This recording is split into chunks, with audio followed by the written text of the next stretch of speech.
You know how old people always have the craziest love stories. My grandpa dropped a bombshell on us at his 80th birthday party that changed how I view love forever. My grandma passed away 2 years ago.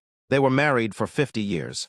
They were the perfect couple, held hands everywhere, never fought. At the party, my grandpa had a little too much champagne, and he stood up to give a speech. He started crying. He said, "I have a confession to make. I wasn't supposed to be your grandfather." The room went silent. He told us a story about 1965. He was best friends with a guy named Leo. Leo was the charming one, the handsome one. My grandpa Arthur was the shy, awkward one. Leo was in love with a girl named Margaret, my grandma. They wrote letters to each other constantly, while Leo was deployed overseas in the war. My grandpa Arthur was stationed at a desk job back home. One day, Arthur gets a telegram. Leo was killed in action. Arthur was devastated. He knew Margaret would be heartbroken. But then a letter arrived from Margaret for Leo. She didn't know he was dead yet.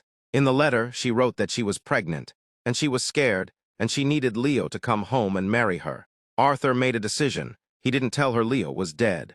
Instead, he wrote back. He pretended to be Leo. He wrote letters for 6 months, forging Leo's handwriting. He fell in love with her through the letters. When the war ended, Arthur showed up at her doorstep. He planned to tell her the truth, that Leo was dead, and he had been the one writing. But when she opened the door, she looked at him, smiled, and said, "Leo told me in his letters that his best friend Arthur would take care of me if anything happened. You're Arthur, aren't you?"